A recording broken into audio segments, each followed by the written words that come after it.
Bismillahirrahmanirrahim. Assalamualaikum warahmatullahi wabarakatuh. Alhamdulillahi rabbil alamin. Wassalatu wassalamu ala asrafil anbiya'i wal mursalin Sayyidina Muhammadin wa ala alihi wa sahbihi wasallam. Baiklah, kali ini saya akan membahas mengenai tata cara wudhu.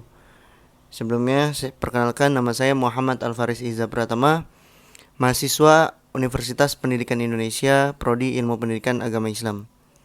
Baiklah, langsung saja ke pembahasan mengenai tata cara wudhu sesuai sunnah yang biasa dilakukan oleh Nabi Shallallahu Alaihi Wasallam. Itu yang pertama, niat.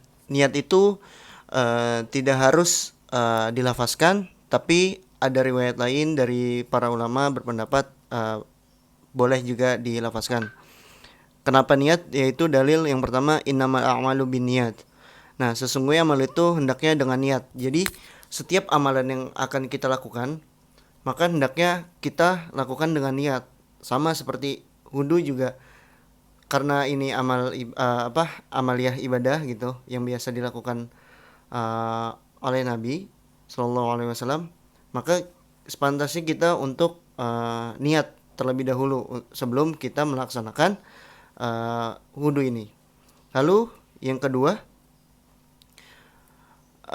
bersiwak dengan dalil dari Abu Hurairah radhiyallahu anhu, dari Rasulullah sallallahu alaihi wasallam bersabda, laula an asyqa ala ummati la amratuhum bisiwaki inda kulli wudhu.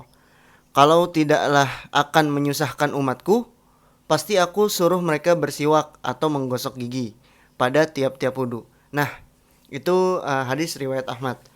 Nah, ini mengenai bersiwak,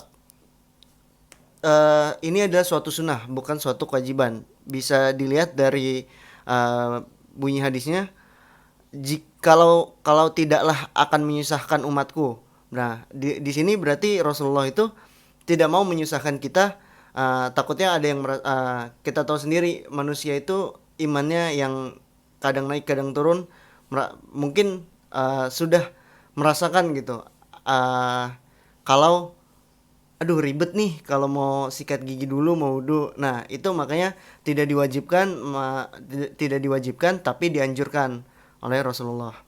Lalu yang ketiga, mengusap telapak tangan hingga ke pergelangannya. Yang keempat, berkumur sambil menghirup air ke dalam hidung atau istinsyak dan mengeluarkannya kembali. Nah, ini hadis dari riwayat Abu Daud yang bunyinya, idza tawaddo ta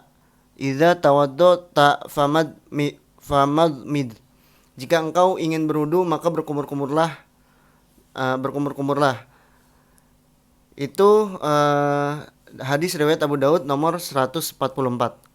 Dari Abu Hurairah radhiyallahu anhu, Rasulullah sallallahu alaihi wasallam bersabda, "Idza tawaddaa ahadukum falyastanshik bimankhiraiti minal ma'i thumma la yantathir." Jika salah seorang di antara kalian berwudu, maka hendaklah ia menghirup air ke lubang hidungnya atau istinsyak, lalu ia keluarkannya atau istinsar. Hadis riwayat Muslim nomor 237. Nah, jadi untuk praktiknya itu bagusnya memang ada di, mungkin kita waktu kecil diajarkan untuk berkumur 3 kali, lalu menghirup air 3 kali. Itu tidak berbarengan, tapi ternyata ada dalil yang menganjurkan kita untuk melakukan secara berbarengan. Anggaplah ada air langsung. Nah, jadi sambil kita berkumur-kumur, tapi air yang dari tangan kita juga kita hirup ke hidung, lalu kita membuangnya. Nah,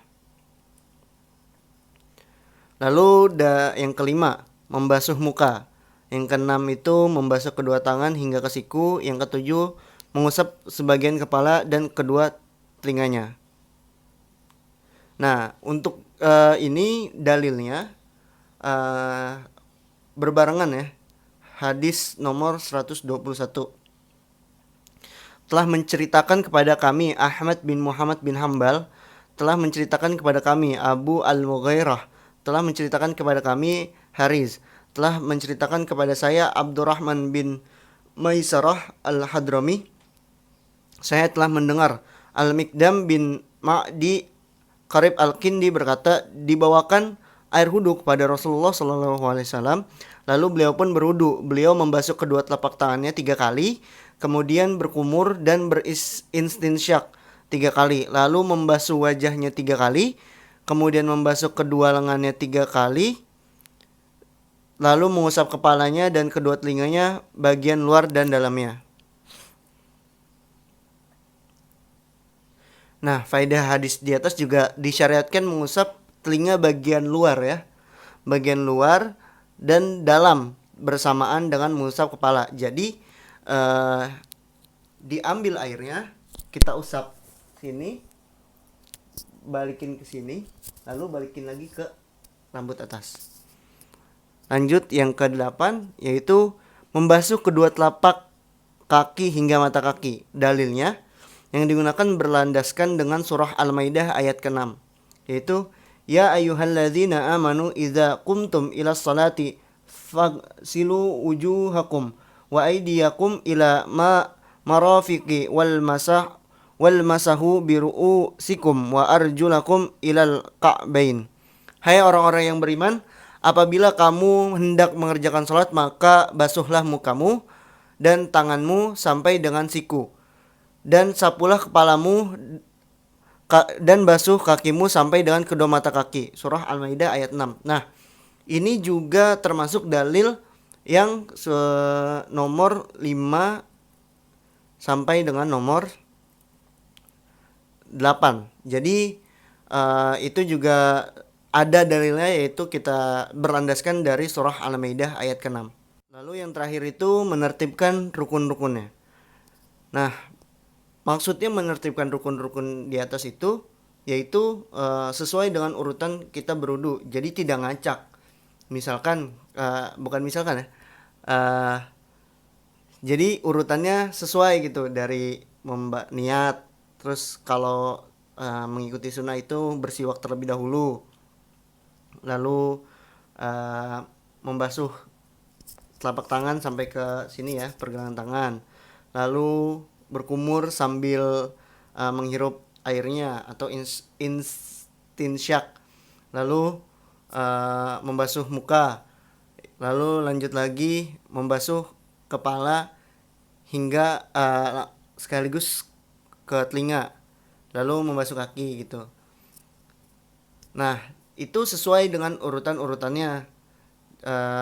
Yang saya tahu sendiri memang dianjurkannya karena di sini ada dalil, yaitu mulailah pekerjaanmu dengan apa yang dimulai Allah Subhanahu wa taala. Itu hadis riwayat An-Nasa'i. Nah, jadi berlandaskan dalil ini kita menertibkan apa-apa yang sudah dilakukan oleh Rasulullah gitu. Kita sesuai Rasulullah melakukannya seperti ini, berarti kita mengikutinya. Nah, mungkin pembahasannya cukup sampai di sini. Pembahasan ini saya mengutip buku dari Fikih Islam karangan Haji Sulaiman Rasjid dan beberapa sumber dari blogspot seperti Rumah Yuso, Muslim ID atau Konsultasi Syariah. Jika ada kesalahan kata dari saya, mohon dimaafkan. Kurang lebihnya mohon maaf. Wabillahi taufiq wal hidayah. Wassalamualaikum warahmatullahi wabarakatuh.